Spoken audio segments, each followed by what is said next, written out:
কিরে সুদীপা, কোথায় গেছিলি এই সকালবেলা? একটু ফিনাইল আনতে দিয়েছিল রে, ওই ফিনাইল কিনে আনতে গেছিলাম। তো পুজোয় কেমন ঘুরলি রে? পুজো তো চলে গেল, কেমন ঘুরলি? আর কি ঘুরলাম রে, পাড়ায় যে কটা ঠাকুর হয়েছিল সেগুলোই দেখেছি। রে তোদের বাড়ি এবারে লক্ষ্মী পুজো হবে তো? এবারে আর বড় করে হবে না, ওই ছোট করে পুজো হবে। তাহলে এবারে আর তোদের বাড়ি খিচুড়ি খেতে পারবো না। আচ্ছা চলি রে।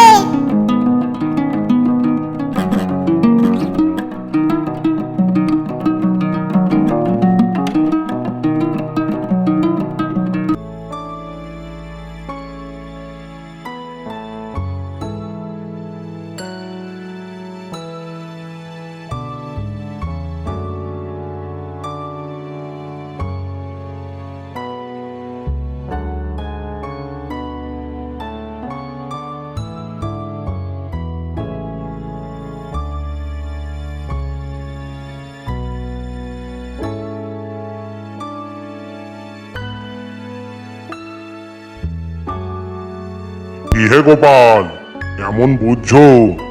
এবারে চাষবাস সব ভালো হবে তো? দেখে তো মনে হচ্ছে ভালোই ফলন হবে এবারে। যাক, মায়ের দয়ায় ভালোই হবে। কেষ্টদা, ফলন তো মনে হচ্ছে ভালোই হবে। গাছগুলো তো সব বড় হয়েই এসেছে। দেখা যাক, একটু বৃষ্টি হলে মনে হয় ভালো হতো। কিরে গোপাল, কাল তো লক্ষ্মী পুজো, একটা খবর শুনেছিস তুই? কি খবর গো কেষ্টদা? আমি তো তেমন কিছু শুনিনি এখনো। রমেশ চাষা এবারে আর লক্ষ্মী পুজো করতে পারবে না, বুঝলি? এবারে তো নায়েব মশাইয়ের কাছ থেকে প্রচুর টাকা ধার করেছে। দিনায় যে জর্জরিত, ওই যে লোক খাওয়াতো এবারই ওবারই সব ঘুচে গেছে ব্যাটার। কি বলছো গো কেষ্টদা, এবারে আর লক্ষ্মী পুজোয় খেতে পাবো না তাহলে? যাক, সেটা ওদের ব্যাপার। আমাকে খেতে যেতে বলতো, তাই আমি খেতে যেতাম। যা করবে তাই হবে, এখন কি আর বলবো। ভালো করে মাটি খোঁড়, ভালো মাটি খুঁড়লে তবে ভালো ফলন হবে। কিরে, শুনলাম নাকি তোরা রমেশ চাষার বাড়ি লক্ষ্মী পূজায় খেতে যাবি? এবারে আর তোদের লক্ষ্মী পূজায় খাওয়া জুটবে না। এবারে বাড়িতেই খিচুড়ি রান্না করে খেতে হবে। প্রতিবার যাওয়া, ব্যাস হয়েছে। তোমার তো আনন্দই হবে। বাপ দাদা সম্পত্তি রেখে গেছে না, ওই সম্পত্তি নিয়েই তুমি ধুয়ে খাও। একটা গরিব মানুষ খাওয়া তো সেটা তোমার পছন্দ হচ্ছে না। কি রে মা, ফিনাইল নিয়ে এসছিস? দে, চারিপাশটা ছড়িয়ে দিই। এই বৃষ্টিতে যা গন্ধ হয়ে গেছে চারিপাশটা, ফিনাইল না দিলে একদম থাকা যাবে না। দে, ফিনাইলটা দে, আমি চারিপাশটা ভালো করে ছড়িয়ে দিই, সাপ খোপও আসবে না আর। ও মামা, আমি যখন ফিনাইল আনতে গেছিলাম না, রাস্তায় আমার সাথে অপর্ণার দেখা হয়েছিল, বুঝলে? দেখা হয়েছিল তো আমি কি করব? সে তো খুব ভালো কথা, বন্ধুর সাথে বন্ধুত্ব দেখা হতেই পারে। মা, অপর্ণা বলছিল যে তোদের বাড়ি লক্ষ্মী পুজোয় কি আনন্দ হয়। এবারে আর তোরা করবি না পুজো? এবারে খিচুড়ি খাবো না? ইচ্ছা তো ছিল রে, বেশ বড় করে প্রতি বছরের মতো এবারেও পুজো করব। কিন্তু কি করব বল, তোর বাবার যে অবস্থা, এবারে আর ওইভাবে পুজো করলে একদম চলবে না। তাই এবারে ছোট করেই পুজো করব, পরের বার নয় বড় করে হবে।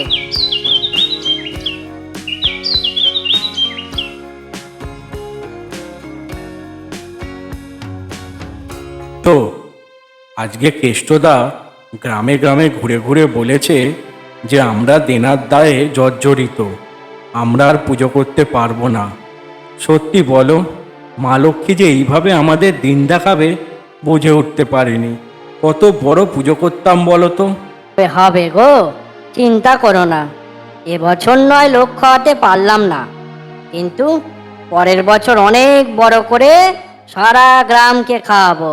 ঠিক দিন দেবে ভগবান। সেটাই প্রার্থনা করো গো ভগবান, আমরা যেন তোমাকে প্রতি বছরের মতো আবার পরের বছরও এইভাবে পুজো করতে পারি, আবার যেন লোক খাওয়াতে পারি।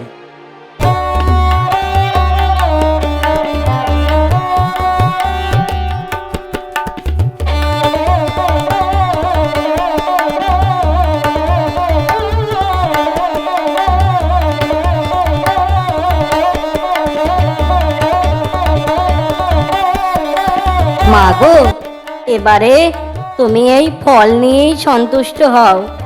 এবারে না আর তেমন কিছু করে উঠতে পারিনি মা, সকলকে ভালো রেখো তুমি। লক্ষ্মী মাতা বলে বাছা মোর বাক্য ধর, বীজ ধান্য আমি দিব ভয় নাহি কর।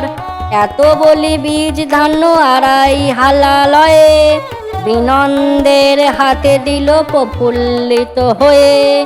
আষাঢ়ের গুরুবার আজি দিন ভালো, শ্মশান ভাগার আছি আছে যত খালো।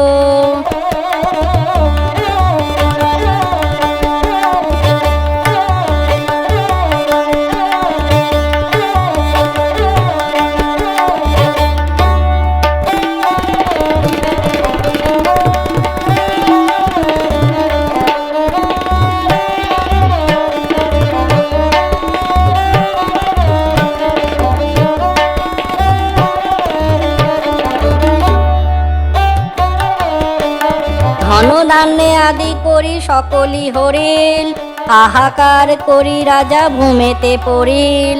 সেই কালে মহারাজ তন্দা ঘরে দেখে, বলিতেছে মা লক্ষ্মী যেমন তাহাকে। মা গো, তুমি ভালো রেখো সকলকে। বাড়িতে আছিস কেউ? কেউ আছিস নাকি বাড়িতে?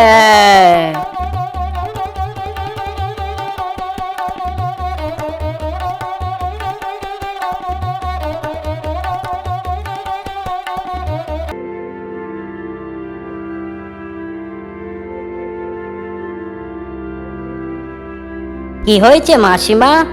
আপনাকে তো ঠিক চিনলাম না। আপনি এইভাবে ডাকাডাকি করছেন কেন? কি হয়েছে বলুন। আজ তো তোদের বাড়ি লক্ষ্মী পুজো, তাই আমি খেতে চলে এলাম। প্রতি বছরই আসি তোদের বাড়ি, এসে খিচুড়ি খেয়ে যাই, তাই চলে এলাম আজ তোদের বাড়ি খিচুড়ি খাবো বলে। কিন্তু মাসিমা, এবছর তো আমরা মায়ের কাছে ভোগ নিবেদন করিনি। এবছর তো শুধু ফল দিয়েই মাকে পুজো দিয়েছি। তা কি করে জানবো রে? আমি তো এলাম অনেক দূর থেকে। আচ্ছা, তাহলে ওই ফলই দে, ওই ফল খেয়েই যাই। আচ্ছা মাসিমা, আপনি দাঁড়ান, আমি আপনার জন্য ফল আনছি।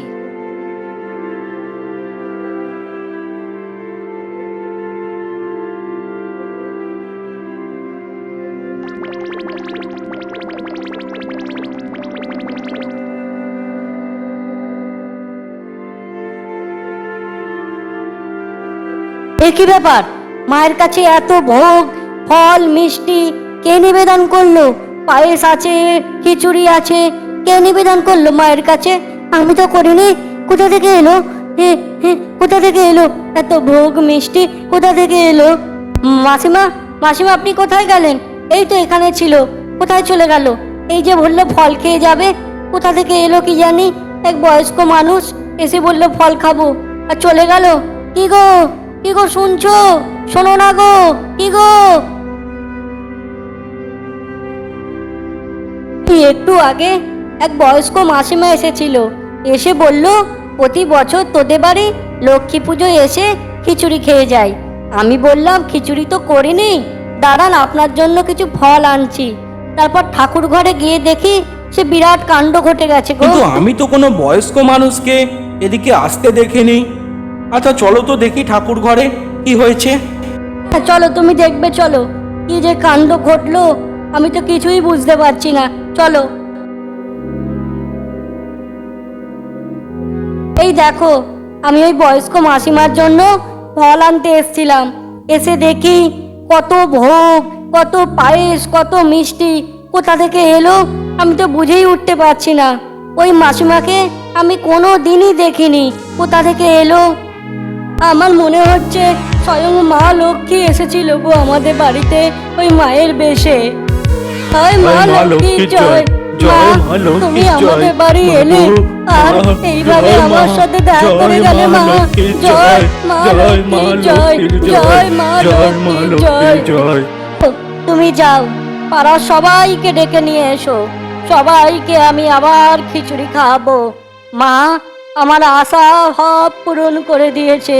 তুমি যাও, গ্রামের সবাইকে ডেকে এনো, কেউ যেন বাদ না যায়। তুমি যাও, তাড়াতাড়ি যাও।